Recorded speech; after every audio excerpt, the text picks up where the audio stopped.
Hey guys, kwa majina naitwa Ladboy, Ladma Designer, ni fundi wa vifaa vya umeme. Sasa leo tuna TV yetu ya chogo ambayo haiwaki. Kwa hiyo tutaenda kujifunza kutengeneza TV ya chogo ambayo sio waka. TV sio waka. Karibu tujifunze kwa pamoja. Karibu. Sasa tutaifungua TV yetu ya chogo kama hivyo. Hii TV ni kadi ya dukani, imefungwa kadi ya dukani, so kadi special. Kitu cha kwanza cha kuzingatia ni kuipima upande wa power supply ya TV ya kadi yetu ya TV. Kitu cha kwanza kabisa cha kukiangalia kwenye power supply ni hii regulator ambayo ni transistor. Mara nyingi hii transistor au regulator ambayo ina regulate voltage na kusupply kwenye hiyo transformer hapo, na ikizingua hiyo regulator au transistor ikiwa ina short, basi hii power supply haiwezi kufanya kazi, haiwezi kufanya chochote. Hapa kuna fuse, na fuse tutaipima fuse na vipimo vyote hivyo regulator pamoja na hiyo fuse tutaipima kwenye sehemu moja ya multimeter, sehemu ya kulinki ya multimeter. Vipimo vyote hivyo viwili tutaipima hapo. Tutaanza kuipima fuse, tunaona haifanyi chochote, hailinki wala haihesabu. Tutaipima capacitor. Capacitor tunaona kama hivyo ina linki, basi hapo ujue kuna short iko mbele ya capacitor huko, ambayo ni kwenye hii. Tutaipima hii short inatokea kwenye hii regulator hapa mbele. Mara nyingi inatokeaga kwenye hii regulator hapa. Tutaipima regulator, tutaona kama hivyo ina linki. Tutaipima mguu wa kati pia, tutaona pia ina linki. Maana yake hii ina short, yani maana yake imeungua. Kwa hiyo basi tutaenda kuibadili ili tuone. Tushaitoa regulator yetu au transistor, ni hii hapa ambayo ni regulator. Tutaipimia kwa nje ili tujiridhishe.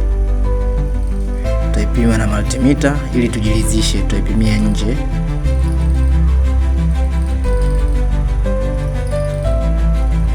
Tutaipima mguu wa huku na huku, tutaona ina linki kama hivyo. Tutapima mguu wa kati pia, tutaona ina linki kama hivyo pia. Maana yake hii imefanyaje? Imekufa. Basi tutaenda kuibadili nyingine. Tutaipima hii ambayo tunataka tuibadili ili tujiridhishe. Sasa hapa ukiipima mguu wa mwisho na wa mwisho kama umegeuza huwa haipimi. Ukiipima kama umeweka sawa, basi utaona inapima kama hivyo, inaonyesha namba. Na ukionyesha namba ni kama hivyo, basi ni nzima. Ila ukiona unapima huku inaonyesha namba, huku pia inaonyesha namba, basi ujue imefanyaje, hiyo nayo ina shida. Basi tutaenda kupima njia zetu kama ziko sahihi pia. Tutapima na mguu wa kati pia tuone kama iko sahihi. Yani njia zetu hizi za kuweka kwenye za kuiweka hii regulator. Basi tutaenda kuiweka ile regulator yetu ili tuitesti. Tutarudishia kama hivyo. Tutawekea soda waya pia.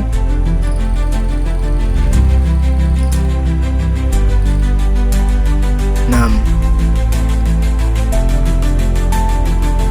Tutaipima tena capacitor, tunaona iko vizuri.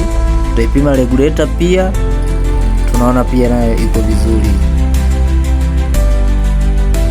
Hapa iko safi, ina maana power supply yetu iko safi. Hii regulator nyingine ni ambayo ipo karibu na vertical. Hii ni regulator ipo karibu na vertical. Yenyewe nayo hii ukiipima mguu wa mwisho na wa mwisho utalinki, wa katikati hauwezi ukalinki. Ndio uzima wake, yani kwamba kama hivyo. Ukikuta ina linki kote, inayojua imefanyaje, imekufa. Ila sheria kwamba mguu wa mwisho na wa mwisho ilinki. Isipolinki pia hakuna tatizo. Ni hii ipo karibu na vertical. Vertical ni hii hapa. Hii vertical, ukiona TV ya chogo inatoa kimstari, basi ujue ni huyo jamaa vertical hapo anakuwa amekufa. Basi tutaenda kuirudishia fuse hapo. Tutaitengenezea fuse. Tutaichongea fuse hapo. Ikijiwaya tu kidogo. Tutaiwekea fuse. Basi usiweke waya mkubwa, ni waya mdogo, utaweka waya mdogo ili kama itatokea short tena basi itakata huo waya mdogo. Maana yake ukiweka waya mkubwa, maana yake hapo haitoweza kukata. Basi tutaenda kurudishia kadi yetu ili tuende tukaitesti tuone kama inawaka ama kuna tatizo sehemu nyingine. Testi hapo, tutaweka vizuri ili tuitesti na sisi tuende tukajionee kama tatizo tumelisolve au bado. Lakini kwenye upande wa power supply tatizo tumelisolve. Taiwasha, basi naona TV yetu inawaka kama hivyo. Hapo tatizo maana yake tumelisolve. Mimi naitwa Ladboy, Ladma Designer, ni fundi wa vifaa vya umeme. Asanteni.